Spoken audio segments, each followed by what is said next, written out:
el doctor Fernando Simón. Buenas tardes. Hola, muy buenas tardes a todos.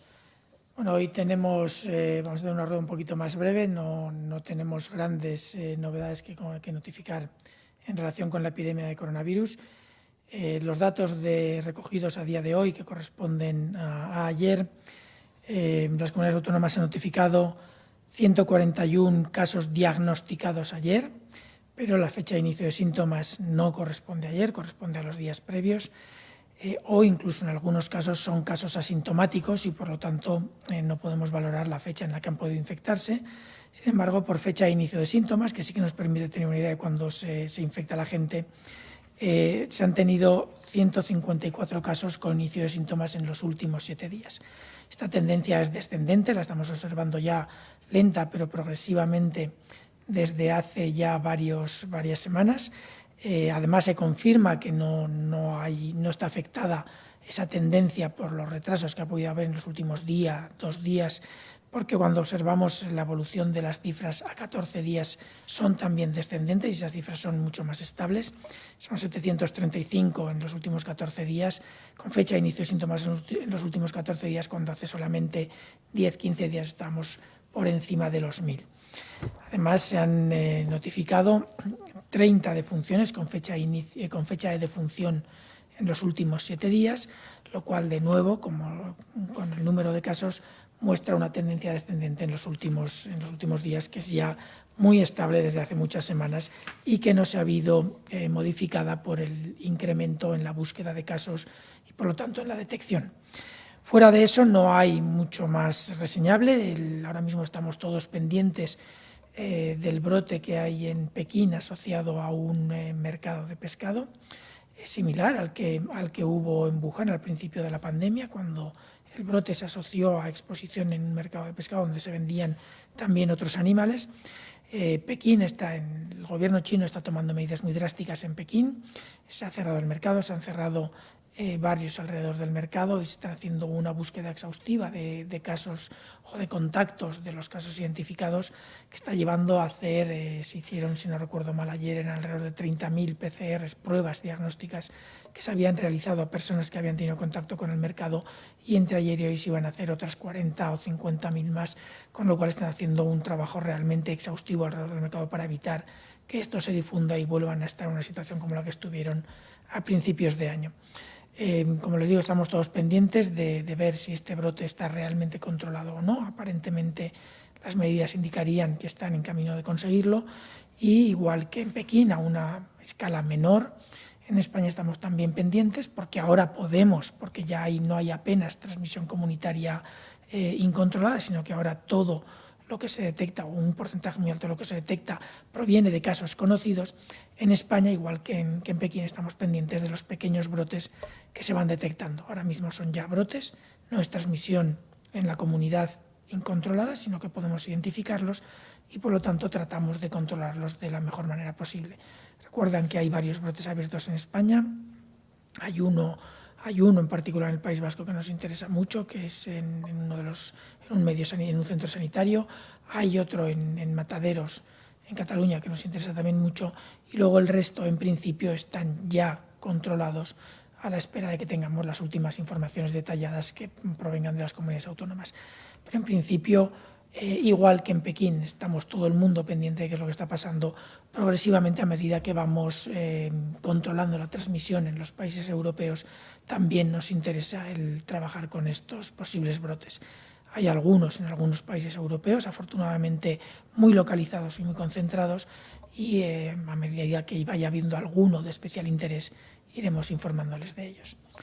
Y sin más, yo creo que podemos ya pasar a las preguntas. Sí, describe la situación en Pekín. Servimedia insiste, y otros muchos medios, si preocupa a la comunidad científica internacional esta situación, estos casos de Pekín, y también si creen que serán capaces de controlar el brote y que no traspase fronteras, como sí ocurrió en el caso de Wuhan. Nos preocupa a todos. Obviamente, una vez que se consigue controlar la epidemia, como estamos nosotros ahora en esa fase, nos falta ya, esperemos que muy poco, podemos decir cuánto, pero muy poco, para estar en una situación en la que apenas haya ningún caso en España. pero una vez que llegas a estas fases de control muy importante de la epidemia, cualquier brote es preocupante. Los brotes en China tienen la particularidad de, primero, que es el origen de la epidemia, con lo cual todos miramos con mucho interés lo que pueda suceder allí, que es el país que cuando al principio tenía un número muy superior a cualquier otro país, con gran diferencia, consiguió controlar la epidemia, y posteriormente hemos visto lo que ha pasado en el resto de los países, pero consiguieron controlarla y llevaban ya muchas semanas sin tener ningún caso, con un control muy estricto de los viajeros que podían introducirlo. En este caso, han tenido este brote en el mercado de Pekín, que además es una ciudad muy poblada, y por lo tanto tenemos que tener mucho cuidado con lo que pueda pasar. China tiene unas capacidades de control muy importantes, por diferentes razones, yo creo que no se nos escapan a ninguno, pero lo cierto es que nos preocupa a la comunidad científica, pero a la comunidad de salud pública también, no solo a los científicos, también a los técnicos que trabajan en salud pública. Nos preocupa lo que pueda pasar en China, no por lo que pueda pasar estrictamente en China, sino porque es un reflejo de lo que podría pasar en cualquier otro país donde se consiga controlar la epidemia. En España estamos yendo con mucho cuidado en la desescalada, estamos yendo muy despacio en toda esta fase de transición, en todo este proceso de transición que hemos seguido. A partir del lunes que viene, del domingo que viene, ya pasamos en principio a la nueva normalidad, pero eso no quiere decir que a nivel individual no tengamos que seguir manteniendo unas medidas de precaución adecuadas para evitar precisamente que nos pase lo que ahora mismo está pasando en Pekín y evitar esos riesgos de una transmisión generalizada. La agencia EFE pregunta, ¿la ratio de camas de UCI y de respuesta hospitalaria está preparada para la apertura de fronteras este domingo próximo? El cálculo que hizo Sanidad incluía a la posible población flotante que supone el turismo en verano. ¿Y qué opinión le merece el estudio realizado en Torrejón de Ardoz, así como sus resultados? Bueno, las camas de UCI que tiene España ahora mismo, progresivamente, toda la ampliación que se hizo de camas UCI se ha ido progresivamente reduciendo para llegar, estamos por encima de lo habitual, pero no estamos ya muy lejos de lo habitual porque la situación actual no requiere más, pero sí que tenemos capacidad de incrementar muy rápidamente la disponibilidad de camas de UCI. Las camas de UCI no son necesarias inmediatamente cuando empieza a haber transmisión. Saben que desde que produce la transmisión, la infección de una persona, los síntomas y la necesidad de UCI, pasa un periodo de tiempo, con lo cual, una vez que se detecta un incremento en la transmisión o hay zonas en las que los visitantes pueden tener sintomatología, hay tiempo suficiente para reactivar estas camas de UCI. Yo creo que en España tenemos una capacidad suficiente, pero sí que es cierto que los turistas que van a venir no van a ser en el mismo volumen que otros años. En España habitualmente hay 82 millones de turistas al año, un volumen muy importante de ellos durante el verano. Entendemos que este año va a haber un número muy inferior y, por lo tanto, las capacidades deberían de ser suficientes. Al margen de eso, se están haciendo todas las actividades de control y prevención para evitar que los turistas que pudieran tener patologías graves puedan venir, y entiendo que esto se está haciendo igual en España que en otros países y, por lo tanto, los riesgos de uso de UCI se reducirán. En cuanto al estudio de Torrejón, lo cierto es que nosotros no hemos recibido resultados oficiales de esta prueba masiva que han realizado. No sé los resultados que obtendremos, pero es verdad que que han podido obtener, pero la verdad es que hasta que no tengamos el protocolo de estudio con cómo se han seleccionado la muestra, qué tipo de personas han participado en él y cuáles son los resultados reales, no puedo opinar nada sobre sus resultados y sobre el estudio. Pregunta Onda Cero, a raíz de otro brote detectado en una cárnica en Alemania, con 400 infectados, si el ambiente refrigerado puede beneficiar al virus y su transmisión. ¿Eso incluye los aires acondicionados particulares? Vamos a ver, los ambientes en los que el virus puede sobrevivir más en superficies, por supuesto, favorecen un tiempo más largo de posible transmisión. Yo no soy experto en mataderos, no sé cuáles son las condiciones de matanza en los mismos, pero sí que es verdad que entiendo que serán condiciones con unas temperaturas y unas condiciones de humedad que puedan favorecer la supervivencia del virus en superficie un tiempo un poco más largo que en otros puntos. Eso podría ser, pero lo cierto es que los mataderos tienen condiciones muy particulares, no solo por el medio ambiente en el que se pueden mover, que habrá que ver si eso tiene o no algo que ver en la transmisión, sino también por el tipo de profesionales, el tipo de trabajo y los grupos sociales de los que provienen estos profesionales. Y además, no sé, en Alemania, por los mecanismos de prevención que se utilizan. Los mataderos se utilizan siempre, no con el coronavirus, sino siempre equipos de protección, mascarillas, batas, guantes, etc. Yo no sé muy bien cómo se realiza el uso de esos materiales en los mataderos, espero que sea bien, que se haga bien, pero lo cierto es que si hay alguna mala práctica en algún matadero en el que se puedan mal utilizar, que espero que no sea generalizado, las mascarillas que utilizan habitualmente, los guantes, etcétera, podría favorecer también. Como no tenemos detalles, es difícil valorar lo que ha podido pasar, pero sí que es verdad que si hay un 40% de los profesionales de ese matadero que han sido infectados, es llamativo, es muy llamativo. También es cierto que en España hemos tenido algunos brotes asociados a mataderos. No tenemos todavía los resultados de los estudios detallados que hayan podido hacer los servicios de salud pública de cómo se ha podido transmitir el brote, pero sí que es verdad que desgraciadamente los trabajadores de nuestros mataderos en muchos casos son personas de grupos sociales o desfavorecidos o con condiciones en las que la transmisión puede ser más fácil no solo dentro del matadero sino también fuera. Por lo tanto, puede ser que una vez que entren en alguno de los trabajadores la transmisión se pueda generar o en el matadero o fuera. Y eso es difícil de discernir cuando tenemos grupos que conviven casi todo el tiempo, tanto en el trabajo como fuera del trabajo, que conviven juntos. No podría valorarlo si las condiciones lo favorecen, pero sí que es una opción. La cadena SER le pregunta si va a pedir España a la Unión Europea y a la Organización Mundial de la Salud que la vacuna, cuando exista, sea considerada un bien público global. ¿Tiene España algún acuerdo para la adquisición de vacunas? Y si es así, ¿con cuál de ellas? Se están trabajando en diferentes opciones. A nivel de la Unión Europea también se está tratando de buscar mecanismos para que el acceso a la vacuna sea, digamos, equitativo o igual para todos los países miembros de la Unión Europea, y en eso está trabajando la Unión Europea en colaboración con la Agencia de Medicamentos Europea y con las agencias de medicamentos y los gobiernos de todos los países de la Unión Europea, por lo cual en esa línea se llegará a los acuerdos. No puedo decirles en qué plazo, pero se llegará a los acuerdos en los que todos confluyamos y en los que haya consenso a nivel europeo. Al margen de eso, España tiene abiertas diferentes líneas de negociación, de trabajo y de investigación que nos ponen en algunos consorcios de investigación en una situación prioritaria para acceder a las posibles vacunas en caso de que demuestren eficacia, y en otros estamos colaborando de forma que podamos tener también acceso en diferentes niveles de prioridad. España tiene, como les digo, varias líneas abiertas. Cuando se vayan cerrando todas estas opciones, entiendo que los responsables de la gestión de estas negociaciones darán las informaciones adecuadas. Yo ahora mismo no puedo darles mucho más detalle. Consalud le pregunta, Canarias quiere reforzar la vigilancia sanitaria de los viajeros que lleguen a las islas haciendo test a todos los que provengan de fuera del espacio Schengen y a un 25% de su interior. ¿Cuál es la propuesta del Ministerio de Sanidad? ¿Se debería hacer algo parecido en el aeropuerto de Barajas, como está pidiendo la Comunidad de Madrid? Bueno, vamos a ver, desde luego hay que tener cuidado con los visitantes que nos puedan provenir de países de riesgo.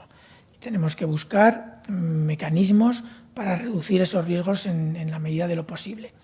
Sabemos que no se van a poder reducir a cero. Eso es algo que tenemos que entender todos y que tenemos que asumir, pero sí que podemos minimizarlos de alguna manera. La realización de PCRs es una opción que siempre está sobre la mesa y de hecho se ha discutido mucho durante todos estos meses, no es algo reciente. La realización de PCRs a personas que se mueven de unos países a otros.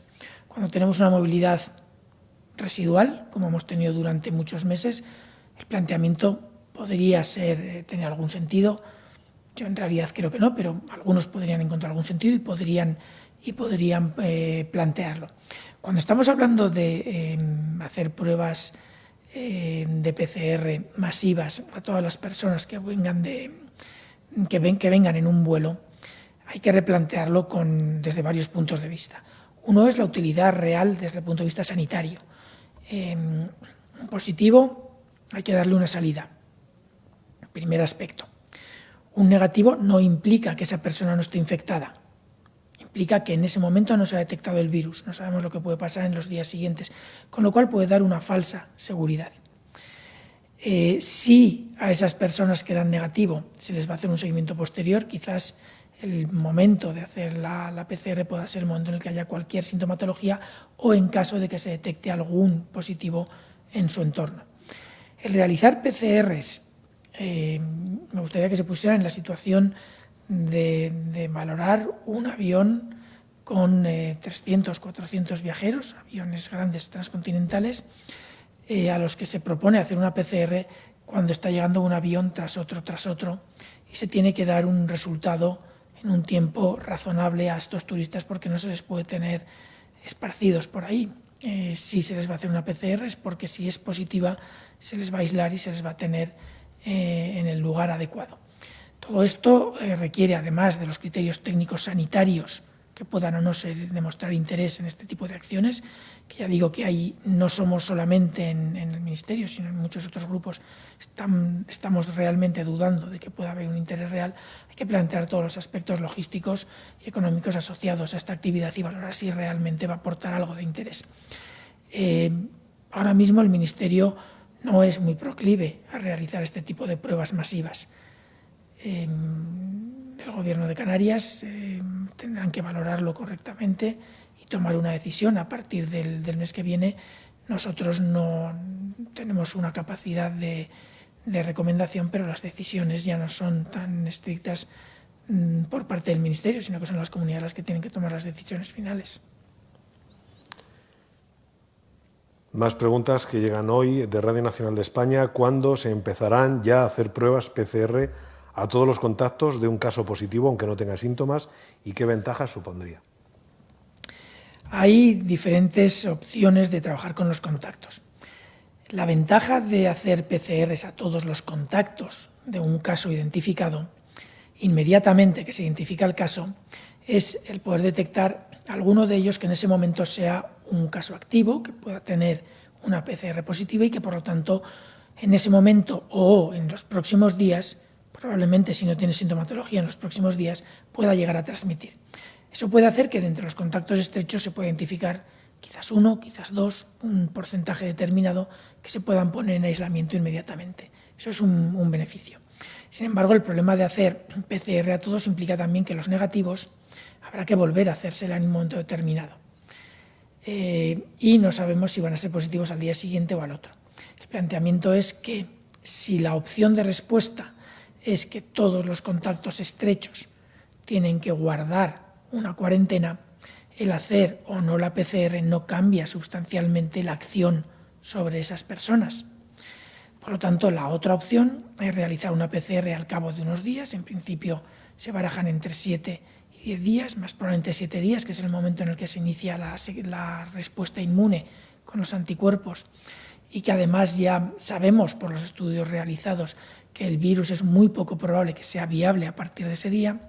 A partir de ese momento, 7 días después, que además coincide con la mediana o el momento en el que más probablemente ya se han tenido que desarrollar síntomas, aunque se puedan desarrollar durante unos días después en algunos casos, en un número pequeño de casos, quizás sea otra opción el realizar la prueba en ese momento y de esa forma reducimos el periodo de cuarentena de esos 14 días habitual a únicamente 7 para aquellos que en ese momento sean negativos y además demuestran tener anticuerpos, o sean positivos si además demuestran tener anticuerpos.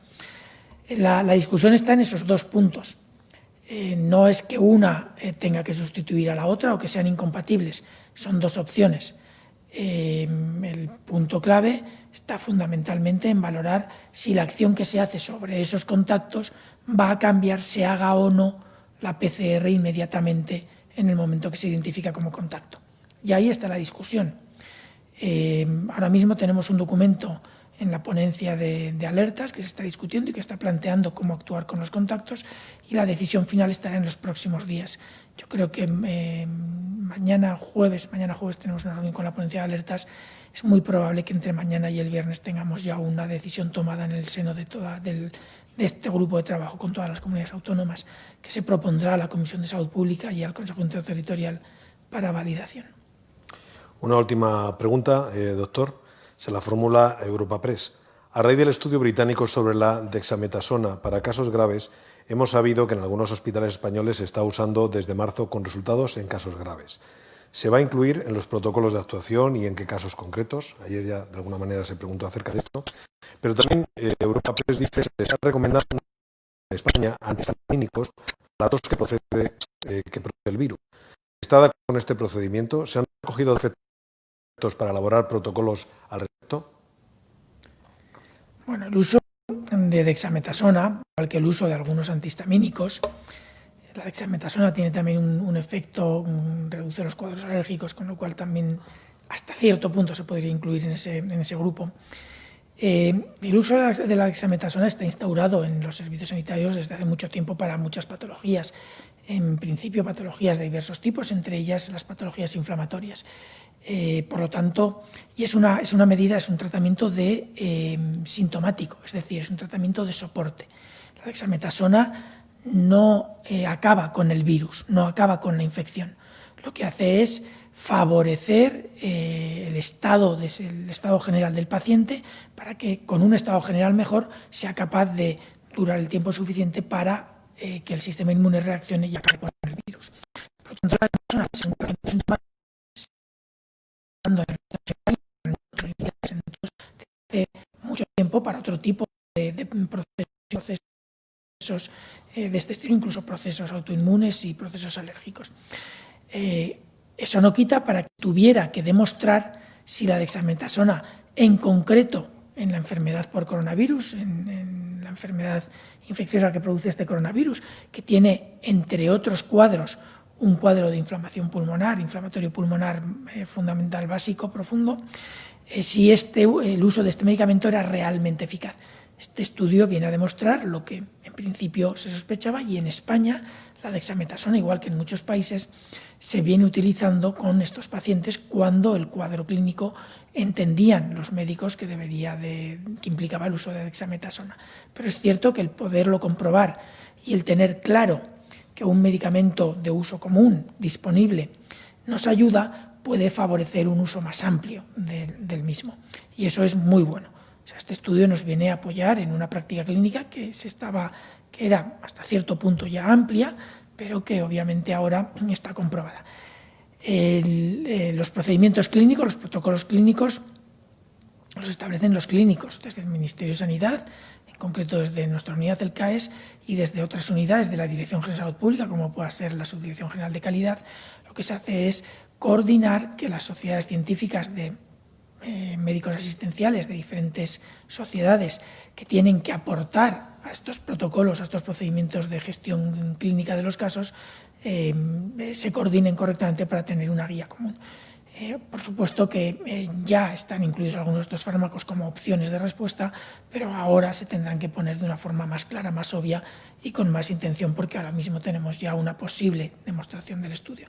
En todo caso, creo que hay que ser muy prudentes, porque lo que tenemos hasta ahora, los resultados son estos, eso es obvio, pero lo que tenemos hasta ahora es una primera información preliminar de los resultados fundamentales, pero no tenemos todavía el estudio que nos permitirá valorar la calidad del mismo. Es un estudio bueno, eso se lo puedo asegurar. El estudio Recovery es conocido y probablemente es un estudio de los mejores que se están realizando, pero necesitamos la publicación con los detalles del estudio y los detalles de los resultados para que esto realmente se pueda utilizar con solidez.